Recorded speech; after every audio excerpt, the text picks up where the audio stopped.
السلام عليكم ورحمة الله وبركاته.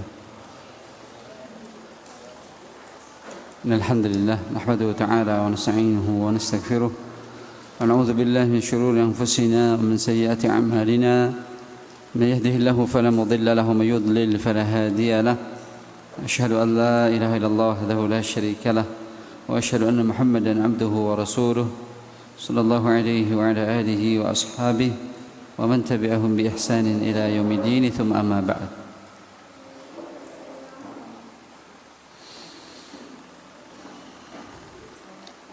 Dari hal penting yang berkaitan dengan hewan sembelihan kurban, yaitu fi zakati wa syurutiha, dalam penyembelihan dan juga syarat-syaratnya. Yang mana zakat tentunya adalah fi'lu ma yuhillu bihil hayawan alladhi la yahillu illa biha min nahrin aw dhabhin aw jarhin. Dikatakan zakah yaitu perbuatan yang dengannya bisa menghalalkan hewan yang tidaklah dia halal kecuali dengan perbuatan itu. Ya. Itu zakah namanya. Ya. Perbuatan yang akan menghalalkan hewan itu tidak akan menjadi halal kecuali dengannya. Ya, yaitu bisa dilakukan dengan nahar kalau unta, ya, dengan berdiri kemudian terikat kaki kiri depan ke belakang sehingga dia berpijak di atas 3 kaki, kemudian ditusuk atau dikait daerah urat lehernya, ya, sampai dia jatuh, ya. Itu disebut nahar karena yaqufin nahar, ya, terjadinya pada leher, ya, atau sasarannya leher. Kemudian zabah, ya, dengan penyembelihan, yaitu selain unta, au jarhin, atau dengan luka, ya, seperti berburu, ya, dengan tembakan atau panah atau tombak, ya. Sehingga istilah nahar itu khusus untuk unta. Adapun zabah yaitu untuk selain unta, dan jarh, luka, bagi setiap hewan atau binatang yang tidak mampu untuk dibunuh, ya, kecuali dengan dilukai, ya. Misalkan Idul Adha atau Idul Kurban, sapi ngamuk, ya, nggak bisa ditangkap, bisanya dilukai, imma dipanah, ya, kepalanya, atau ditembak, ya, atau ditombak, tembak atau ditombak, itu namanya dilukai. Ketika tidak bisa lagi dilakukan penyembelihan, tapi harus dengan dilukai, maka itu pun sebagai penghalal dari binatang tersebut. Tetapi selama tadi bisa dengan zabah, ya, penyembelihan, ya, maka dilakukan dengan zabah, ya. Kemudian disyaratkan untuk penyembelihan yang syar'i yang akan menjadi halal hewan tersebut dengan perbuatan tersebut, yaitu dengan syurutut tis'ah, syarat yang 9 kata Syekh. Al-awwal, yang pertama, ayakunul mudzaki'a aqilan mumayyiza, hendaklah si penyembelih dia seorang yang berakal dan mumayyiz, ya. Berakal, minimalnya mumayyiz, ya, minimalnya sudah 7 tahun ke atas. Fala yahillu ma dzakahu majnunun aw sakranun aw saghirun lam yumayyiz aw kabirun dhahaba tamyizuhu wa nahwuhum. Sehingga tidak halal ketika binatang sembelihan tersebut disembelih oleh orang yang gila, ya, orang yang stres, ya, atau orang yang mabuk, ya, karena apa? Li faqdil aqli, hilang akal ketika itu, ya.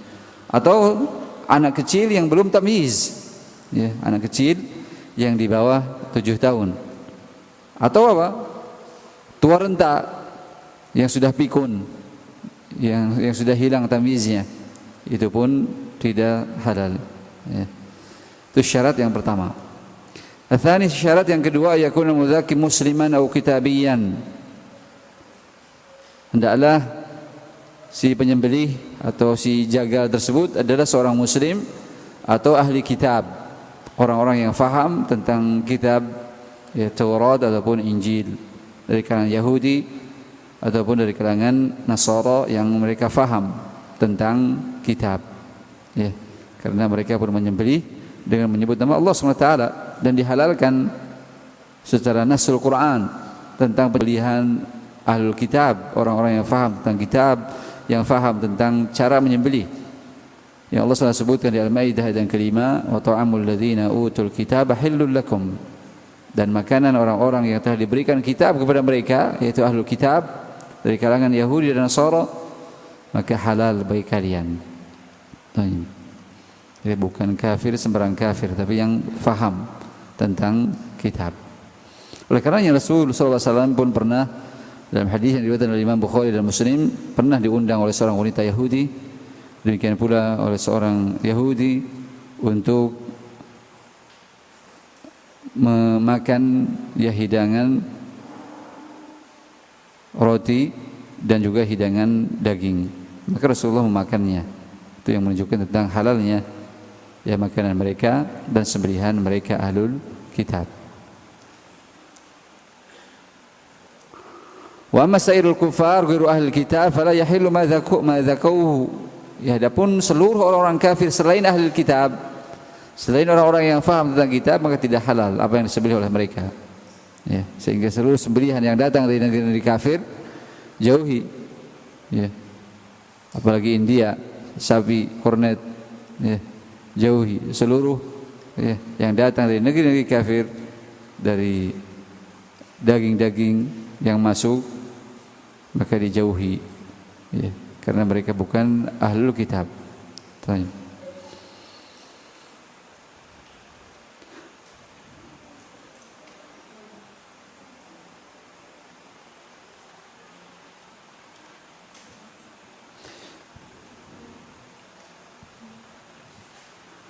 Dan ada faedah penting kata Syekh di sini, wala yalzam as-su'alu amma dhabahu al-muslim atau kitabi kaifa dhabahahu, dan tidak mesti ditanyakan apa yang disembelih oleh seorang muslim atau seorang ahlul kitab bagaimana menyembelihnya. Enggak harus ya, kita menanyakan selama yang menyembelihnya adalah muslim atau ahlul kitab, maka kita tidak harus untuk menanyakan bagaimana menyembelihnya. Dan juga bagaimana sama alaihi aula, menyebut nama Allah atau tidak. Ya, bal wala yanbaghi. Tapi tidak selayaknya untuk menanyakan hal itu. Dan dzalika min at-tanattu' fid din. Karena itu adalah termasuk dari berlebih-lebihan dalam agama. Nabi SAW ketika diundang tadi oleh seorang wanita Yahudi atau seorang Yahudi, apakah nanya dulu ke si Yahudi tadi kamu nyembelihnya bismillah atau tidak? Tidak. Ya. Nabi SAW tidak menanyakan seperti itu. Tanya. Sehingga kalau ragu, kata Nabi SAW, sammau alaihi antum wa kulu. Ya. Baca bismillah oleh kalian, ya. Kemudian makan. Itu kalau ragu. Ya. Dan syarat yang ketiga, ayak sudah tazkiyata, dia tujukan dengan menyembelihnya adalah untuk menghalalkan hewan tersebut. Ya. Dia tujukan, dia niatkan dalam menyembelihnya tiada lain untuk menghalalkan binatang itu. Karena Allah SWT sebut di Al-Maidah yang ketiga, illa ma zakkaitum, kecuali apa yang kalian sembelih, tadi dengan tujuan untuk menghalalkannya. Dan tazkiyah yaitu fi'lun khasun yahtaju ila niyyah, perbuatan khusus yang butuh kepada niat. Fa lam yaqsud tazkiyata lam tahilla dzabihatu. Sehingga kalau tidak dimaksudkan untuk menghalalkan binatang itu dalam menyembelihnya, ya, cuman klekek umpamanya dia, ya, menjalankan pisaunya, ya, enggak bertujuan supaya ini halal, ya, maka tidak halal sembelihan itu, kata Syekh.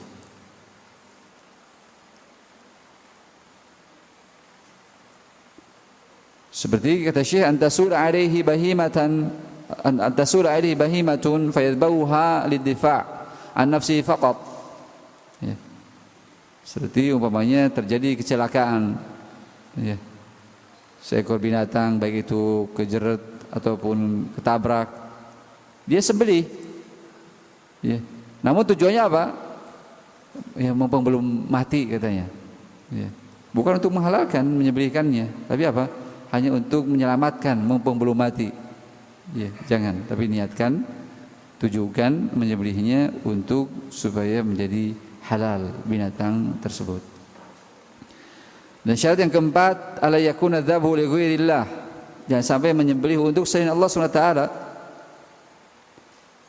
Fa in kana li ghairillah lam tahilla dzabihatu. Karena kalau seandainya ditujukan untuk selain Allah Subhanahu wa taala, ya, maka tidak halal binatang itu. Alladhi yadhbahu ta'dhiman li sanamin aw sahibi qabrin aw malakin aw walidin wa nahwihim. Seperti orang yang menyembelih untuk mengagungkan berhala atau penghuni suatu kubur, ya. Yang itu sudah disediakan biasanya di pintu masuk orang-orang jualan kambing, ya. Mungkin di makam sunan ini, sunan itu, nanti sebelum masuk sudah ada tukang orang-orang jualan kambing. Tujuannya apa? Supaya dibeli oleh para pengunjung, disembelih darahnya di kuburan tersebut. Itu namanya mengagungkan sahibul kubur, atau untuk mengagungkan malaikat atau orang tua dan yang lainnya. Maka yang seperti itu hurrimat 'alaikumul maitatu, ya, wad-damu wa lahmul khinzir wa ma uhilla li ghairillahi bihi. Ya, yang disembelih untuk selain Allah Subhanahu wa taala haram. Dan syarat yang kelima, alla yusammiya 'alaiha ismun ghairullah. Ya, tidak disebut padanya nama selain nama Allah Subhanahu wa taala. Ya, jangan sampai menyebut nama lain. Ya. Tapi yang disebut adalah nama Allah Subhanahu wa taala. Baik. Bismillah minimalnya, ya. Mithlu ayyakul bismin nabi umpamanya, atau Jibril atau fulan, ya. Dengan atas nama Nabi atau atas nama Jibril dan yang lainnya jangan. Ya, tapi dia cukup dengan membaca bismillah. Ya.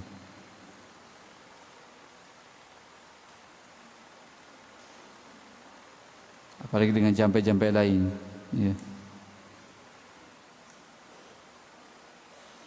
Mursita mursitu, kalau di Sunda ada mursita mursitu, mursian sakitu, jangan.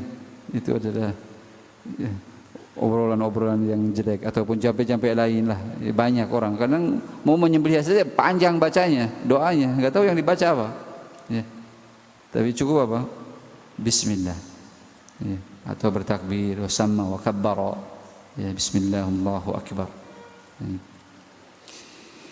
Kemudian syarat yang keenam, ayyudhkar rasulullahi ta'ala 'alaiha fayaqulu inda tadhkiyatiha bismillah. Ini disebut nama Allah SWT ketika menyembelihnya dengan dia mengatakan bismillah. Fakulu mimma dzukira smullahi alaihi in kuntum bi ayatihi mu'minin. Di Al-An'am 118 Allah SWT merintahkan, makanlah oleh kalian dari apa-apa yang telah disebut padanya nama Allah SWT, ya, jika benar-benar kalian beriman. Demikian pula kata Nabi SAW dalam riwayat Bukhari, ma anharad damu wa dzikra smullahi alaihi fakulu. Apa yang sudah dialirkan darahnya dan disebut padanya nama Allah, maka makanlah. Sehingga di ayat yang ke-121 Al-An'am Allah SWT melarang, wala ta'kulu mimma lam yudhkar ismullahi alaihi.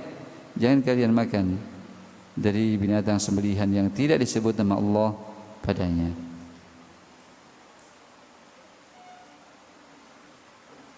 Kemudian kata Syekh rahimahullah ta'ala, wala farqa baina ayyutraka ismallah 'alaiha 'amdan ma'al ilmi aw nisyanan aw jahla. Li umum hadhihi al-ayah. Berdasarkan keumuman ayat tadi di Al-An'am ayat yang ke-121 yang kata Allah SWT, jangan kalian makan daging yang disembelih tidak disebut nama Allah padanya. Sehingga kata Syekh tidak ada perbedaan, baik itu seseorang meninggalkan dari menyebut nama Allah SWT dengan sengaja padahal dia tahu tentang hukumnya, atau karena lupa, atau karena tidak tahu. Ya. Maka kalau tidak disebut nama Allah, jangan. Oleh karenanya Nabi SAW menjadikan menyebut nama Allah SWT dalam menyembelih itu sebagai syarat ya, kehalalan ya, yang tidak gugur karena lupa ataupun karena tidak tahu.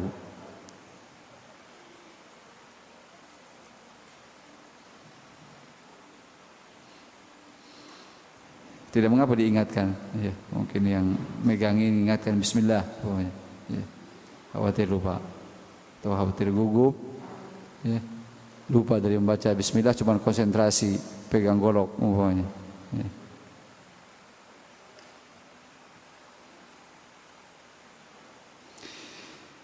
Dan kata Syekh, wa in kana mudhakki akhrasa atau akhrasa la yastati'u an-nutqu bi tasmiyati kafathu al-isharatu ad-dalatu liqouli ta'ala fattaqullaha mastata'tum. Kalau seandainya yang menyembelih itu bisu ya. Seandainya bisu tidak bisa mengatakan bismillah, maka cukup isyarat yang menunjukkan itu. Mungkin apa? Terlihat dari bibirnya ya. Dia membaca bismillah ya, maka cukup fattaqullaha mastata'tum. Kemudian syarat yang ketujuh, an takuna zakatu bimuhaddidin yanharud dama atau yanharud dama.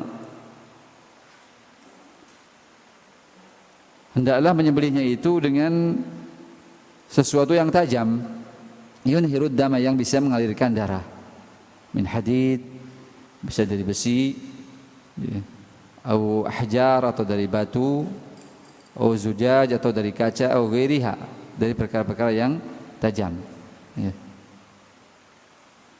Dan Nabi SAW naharad dama wa dzukira smullahi alaihi faqulu ma lam yakun sinnan aw dhufra. Apa yang bisa mengalirkan darah ya, dan disebut padanya nama Allah, maka makan. Selain yang dibunuh dengan gigi ataupun dengan kuku ya. Mungkin dia gigit lehernya ya, atau dia colok lehernya dengan kukunya ya, maka itu tidak boleh. Dua perkara ini tidak boleh.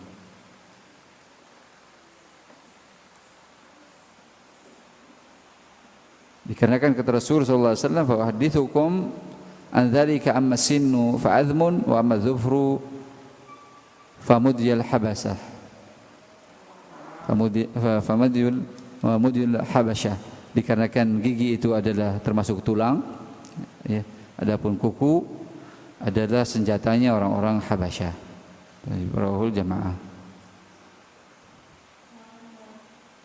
Dan Bukhari selain lafaz sin dan ya, gigi dan kuku.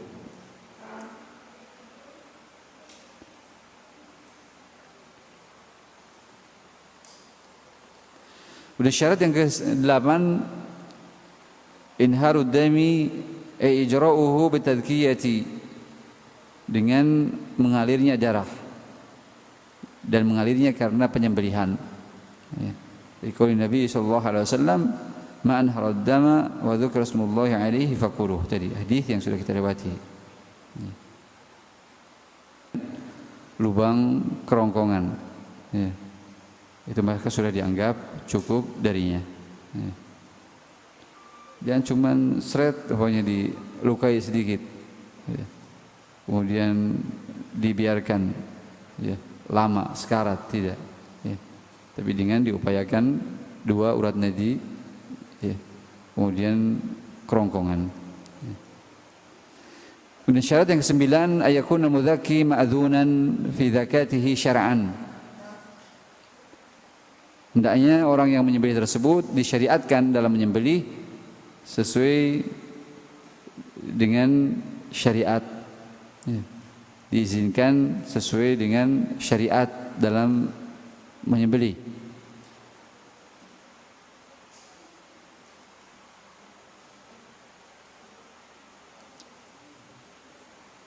Adapun yang tidak diizinkan ya, fa amma ghairul ma'dzun fihi fa nu'an ya, ada dua macam yang tidak diizinkan.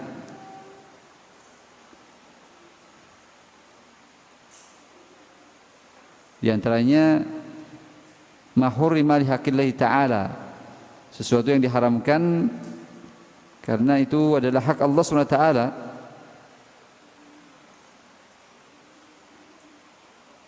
Seperti ka saydil hurum wal ihram fala yahillu wa in dzukiya, seperti hewan buruan di tanah haram ya, dalam kondisi ihram ya, maka tidak halal meskipun disembelih ya, tidak halal meskipun disembelih ya. Jadi harus menyembelihnya itu diizinkan ya, menurut syariat ya. Sehingga kendati pun disembelih tapi tidak diizinkan menurut syariat, seperti tadi hewan buruan orang-orang yang berihram, maka tidak halal. Sebenarnya Allah sudah sebutkan di Al-Maidah ayat yang pertama dan juga di ayat yang ke-96 ya. Uhillat lakum bahimatul an'ami illa ma yutla 'alaikum ghairu muhillis sayd wa antum hurum ya. Dalam keadaan kalian berihram kemudian berburu, maka itu haram ya.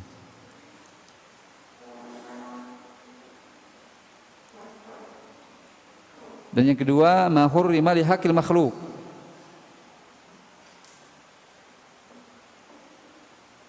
sesuatu yang diharamkan dari binatang karena berkaitan dengan hak makhluk. Tadi berkaitan dengan hak Allah SWT ya. Allah SWT yang melarangnya, atau berkaitan dengan hak makhluk seperti maghsub wal masyruq ya. Yadbahuhul ghasib aw yasariq, hewan hasil curian, tipuan ya, hasil menipu, hasil mencuri ya, kemudian disembelih oleh si pencuri tersebut, maka itu tidak dihalalkan kendati pun disembelih secara syariat, diputuskan urat-urat nadinya, kerongkongannya, menyebut nama Allah, tapi apa yang dia sembelih itu adalah hak orang lain, bukan hak dia ya. Maka tidak halal sembelihan itu.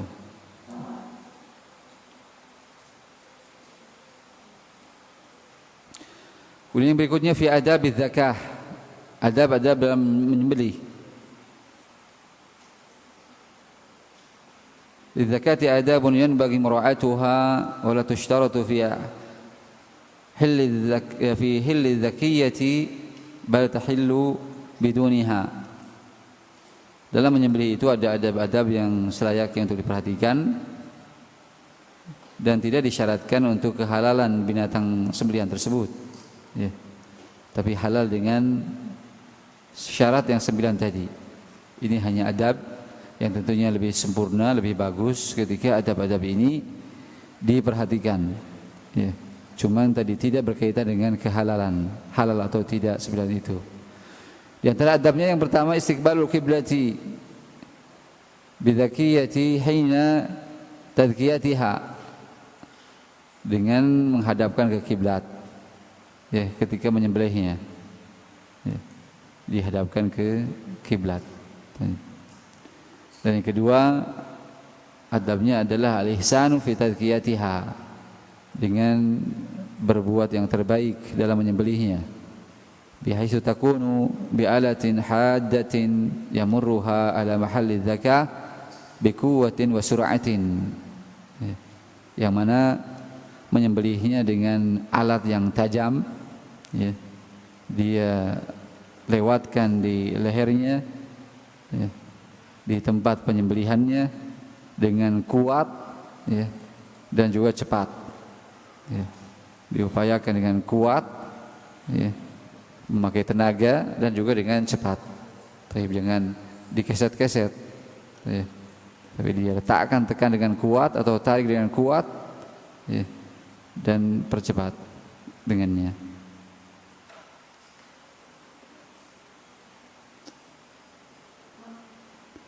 Ada pula ini, kata Syekh, menajamkan ya, senjata yang akan dipakai menyembelih. Ada yang mengatakan hadza min adabil wajibah, dari adab yang wajib berdasarkan sabda Nabi sallallahu alaihi wasallam, dalam riwayat Muslim, innallaha katabal ihsana ala kulli syai' fa idza qataltum fa ahsinul qitlata wa idza dhabhtum fa ahsinul dhibhata wal yuhid ahadukum syafratahu wal yurih dzabihatahu. Itu berdasarkan hadis itu, sebagai berbuat yang terbaik terhadap binatang yaitu dengan menajamkan senjata yang akan digunakan menyembelih sehingga nyaman bagi si binatang sembelihannya.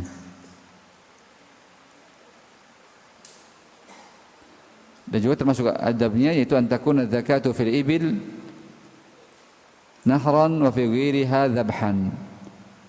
Bagusnya menyembelih unta itu dengan nahar tadi, diposisikan berdiri, terikat kaki kirinya, kemudian disembelih lehernya atau ditusuk atau dikait lehernya. Adapun selain unta, yang bagus adabnya itu dengan disembelih, yaitu dengan dibaringkan, dengan dibaringkan. Itu bedanya antara zakah dengan antara nahar dengan dzabah. Nahar dalam posisi berdiri, adapun dzabah dengan posisi berbaring. Dan diupayakan menyembelih yaitu di sebelah kirinya, sebelah kiri binatang tersebut. Kecuali tidak memungkinkan atau sulit, maka boleh sisi yang lain. Dan wa yusannu ayadu rijlahu ala unuqiha liyatamakkana minha. Disunnahkan untuk meletakkan kakinya di punuk binatang tersebut supaya lebih leluasa, diinjak, jadi lebih menekan binatang itu dan lebih kuat tekanan tangannya karena ditekan dengan kaki, seperti orang panco kan, orang panco kan nekan juga kakinya. Yang menyembelih pun sama, kakinya nekan ke punuk si sapi atau si kambing tersebut seperti yang dilakukan Rasulullah SAW, dengan meletakkan kakinya ala sifahihima, yaitu di punuknya, supaya lebih memungkinkan dalam menyembelihnya, lebih mapan.